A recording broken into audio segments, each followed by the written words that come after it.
57 ఏళ్ల వయసు ఉన్నటువంటి మహమ్మద్ నజీర్ మియా అనే వ్యక్తి 7 ఏళ్ల బాలిక పైన అత్యాచారం చేసిన సంఘటనలో అతనికి రంగారెడ్డి జిల్లా ఫాస్ట్ ట్రాక్ కోర్టు 20 ఏళ్ల జైలు శిక్ష అలాగే 5 లక్షల రూపాయల పరిహారం చెల్లించాలని చెప్పేసి కోర్టు తీర్పు ఇవ్వడం జరిగింది.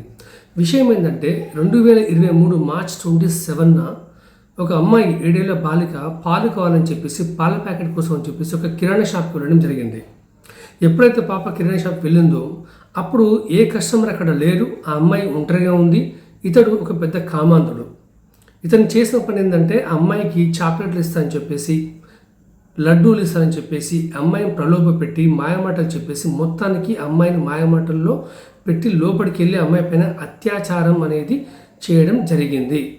ఈ అత్యాచార ప్రయత్నంలో మొత్తానికైతే కస్టమర్స్ అప్పుడే రావడము, కస్టమర్స్ ఎవరు వచ్చాయని చెప్పేసి కంగారులో అమ్మాయి పైనుంచి అతను లేవడము, ఆ తర్వాత అమ్మాయి ఇంటికి వెళ్ళడము, జరిగిన సంఘటన మొత్తం పేరెంట్స్ చెప్పడం ఇది జరిగింది.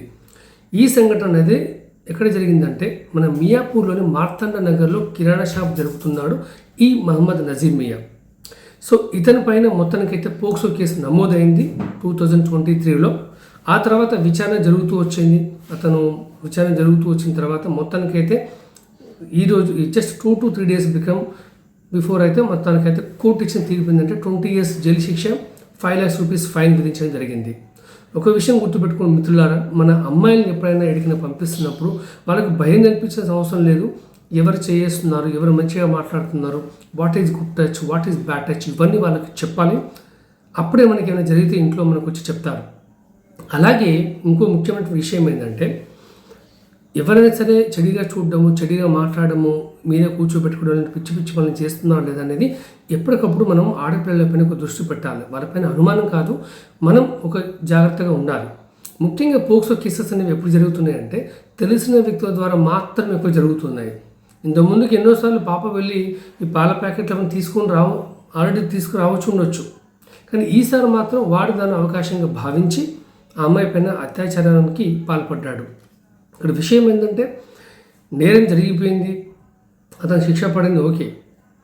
కానీ భవిష్యత్తులో మరిన్ని జరగవని గ్యారంటీ ఏంటి? కాబట్టి ఎవరింటికి పంపిస్తున్నాం, ఎవరు మన పిల్లలతో మాట్లాడుతున్నారు, ఈ విషయాలపైన కూడా మనం చాలా జాగ్రత్తలు పాటిస్తేనే మన పిల్లలు మనకి దక్కుతారు. లేకపోతే ఇలా చాలామంది దుర్మార్గుల చేతుల వాళ్ళ జీవితం నాశనమయ్యే అవకాశం ఉంటుంది. కాబట్టి దయచేసి చెప్పిన మాట వినండి. అలాగే చట్టం పట్ల, శిక్షల పట్ల ఒక అవగాహన సృష్టిస్తున్నాం కాబట్టి మనం ఈ ఛానల్లో దయచేసి తప్పకుండా ఈ ఛానల్కి సబ్స్క్రైబ్ చేయండి. మీ advocate Ramesh Pitla. Thank you so much.